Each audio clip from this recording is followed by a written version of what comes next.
Welcome back to my channel. We have a special guest today. I haven't done a video in forever, so I just thought I'd sit down and do another video. A lot has changed in my life. Obviously, as you can see, I have a baby here. He's 3 months old. His name's Austin and he is the happiest baby in the entire world. And I just wanted to do my birth story because I had such a positive experience. Although I had preeclampsia towards the end of my pregnancy, which I will get into, I feel so grateful and so lucky that I had such a positive experience. He's literally a splitting image of his dad. My birth story started, so I had a great pregnancy really, up to about maybe like, I can't remember, I think it was about 36 weeks, 35, 36 weeks. Obviously I had all the like feeling sick, things like that, acid reflux, all of the joys that come in pregnancy. Bearing in mind I'm terrified of being sick, I managed pretty well. I think again I was quite lucky that I wasn't physically sick. I was only sick once, but I did feel really nauseous throughout. When I got to about 35 weeks, I started having really swollen feet, ankles, hands. My face started swelling a little bit. And I thought, you know what? It's just because of my job. I'm a hairdresser. So I thought, oh, it's just because I'm on my feet all the time, or it's water retention. I kind of ignored it for a little bit. Then it got to a point where I was like, this actually really hurts my feet. And I did have in my eye, like one bit of my eye was like a little bit blurry. I did my blood pressure and my blood pressure was really high. I messaged my midwife and I was like, right, my blood pressure is really high. I know these blood pressure home machines aren't the best to use, but this is what it says. She went, right, that's not normal. Showed us the pictures. So I called triage and they booked me an appointment for the next day to go into an antenatal clinic.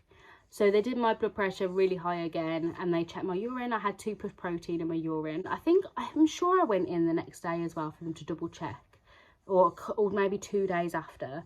Went back in again, had my blood pressure done 3 times, really high, and then I had 3+ protein in my urine this time.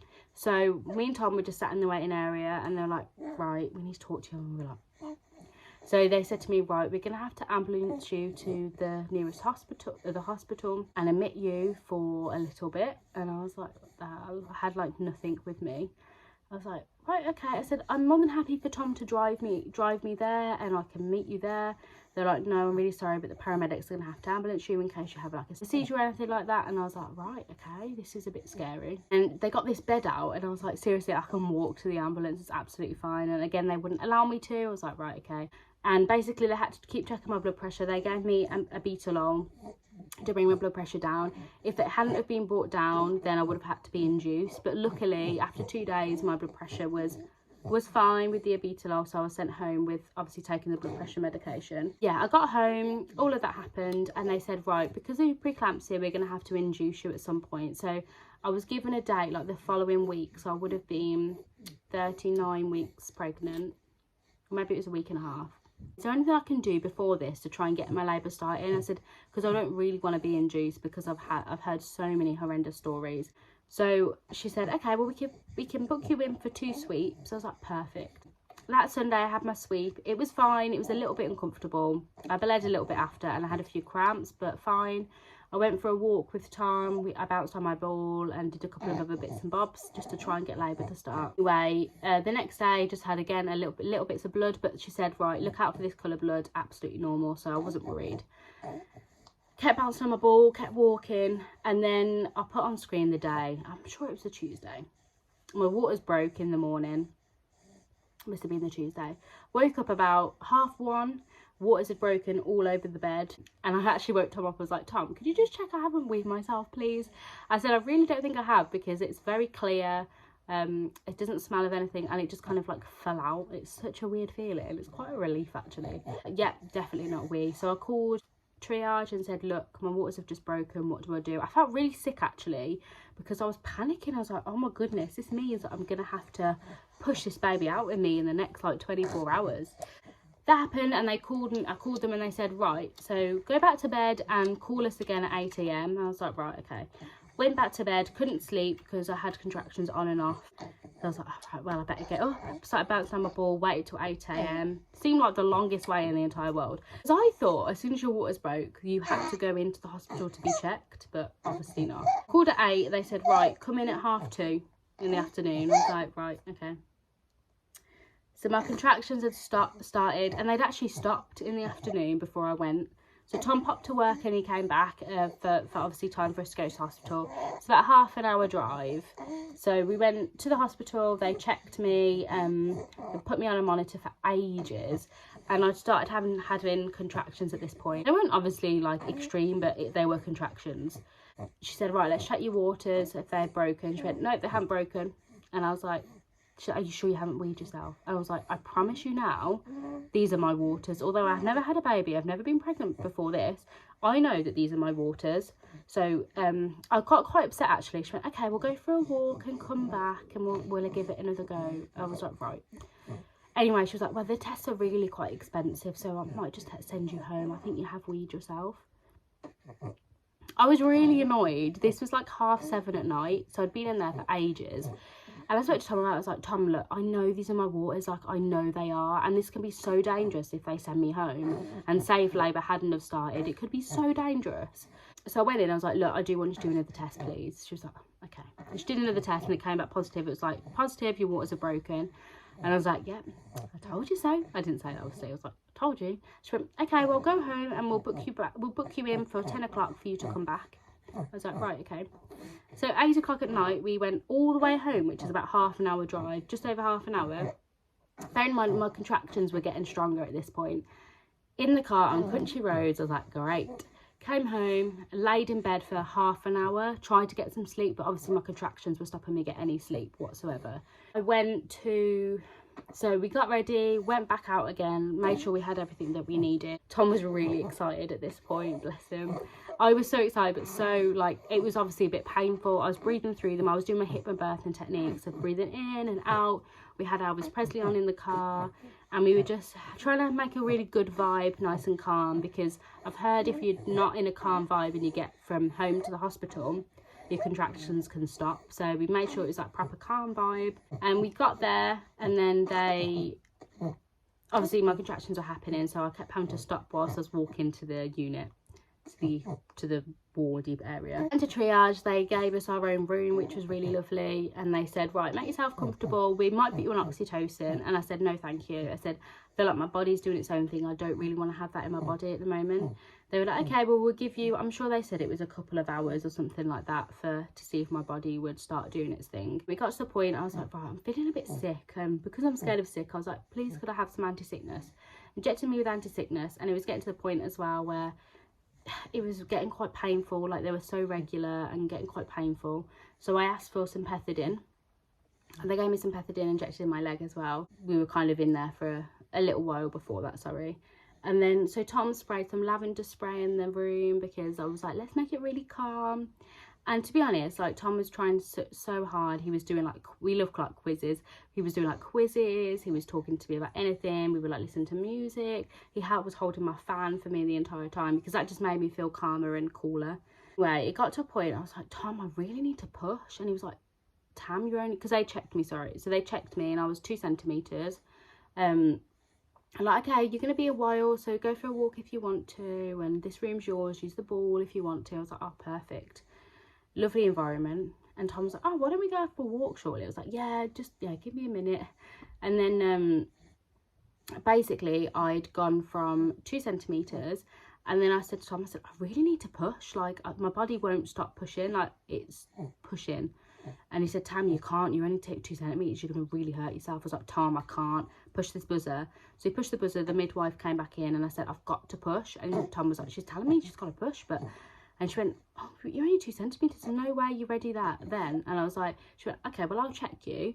So she checked me, and I kept having to stop her because I kept having contractions while she was trying to check me. Anyway, it was either 8 or 9 centimetres I'd gone to, and this was within half an hour. So obviously within half an hour, there's no way that she thought, oh, you'd be ready to push.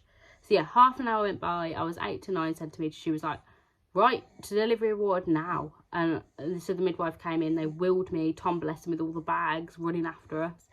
Again, I was in my zone, I had my eyes closed, I had my fan, I was just breathing through everything. And she said, you're so calm, like you're so calm. Bear in mind, if you know me, I'm not a calm person whatsoever. And she was like, you're so calm. I can't believe how calm she is. And Tom was just like, Must be that lavender spray. So we went into the delivery suite. I have no idea how we got there. My eyes were closed the entire time. I had to climb from one bed obviously onto the other bed, ready to push, and I got onto that bed. She went, right, here's some gas and air if you'd like some gas and air. I didn't have it to start with, and I was like, oh, I'm just gonna try it, and I had a bit too much. I went, Tom, do you want some gas and air?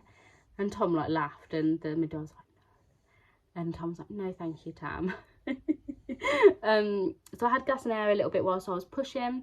The head is going to come out, then you're going to stop, and then we're going to call another midwife in. Here you go, Tom, here's the buzzer for you to press. And Tom's like, right, I'm ready. He was down there looking down there because, you know, I was like, I've got this, like, you go down there.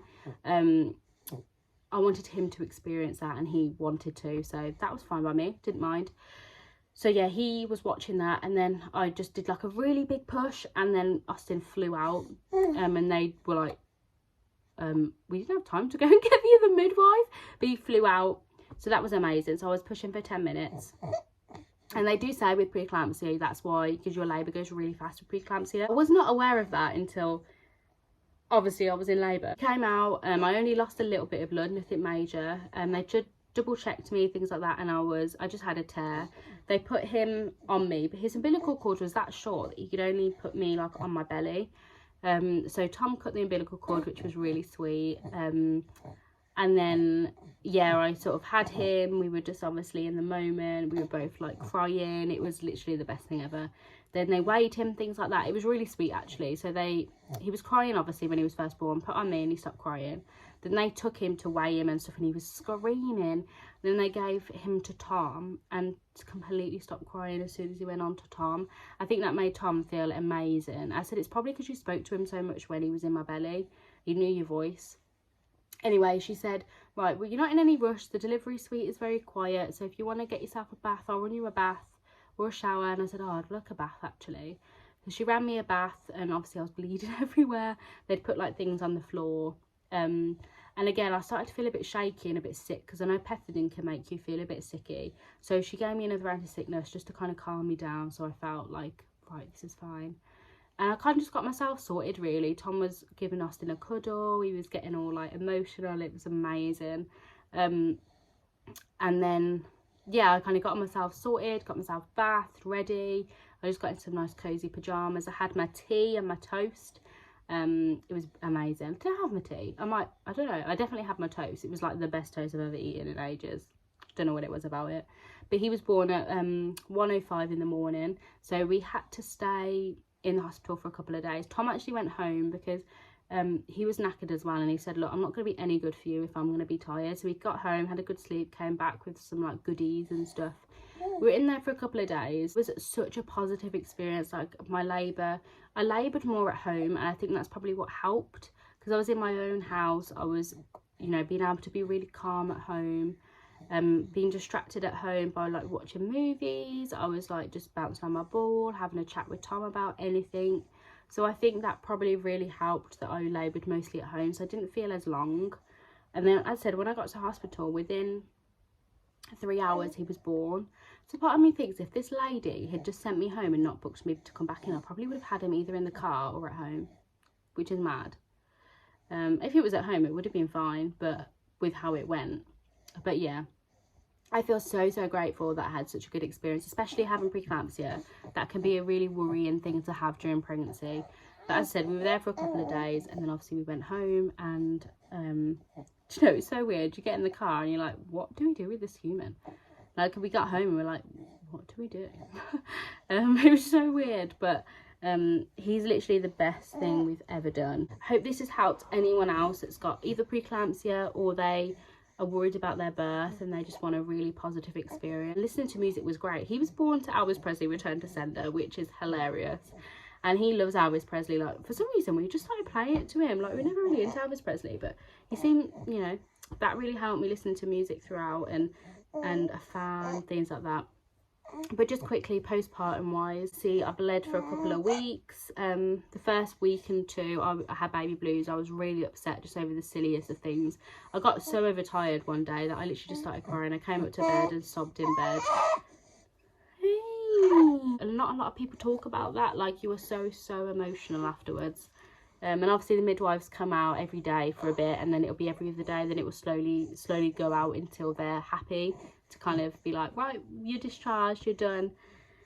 But yeah, that's kind of it really. I might do another video about postpartum and everything like that, about what I had, what to kind of expect, what products I use, things like that, because I think that's really helpful. But yeah, I'm gonna go feed this little man now because I think he's getting hungry.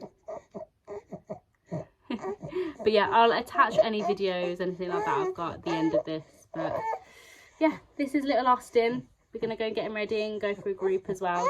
Thank you so much for watching my video, and I shall see you soon.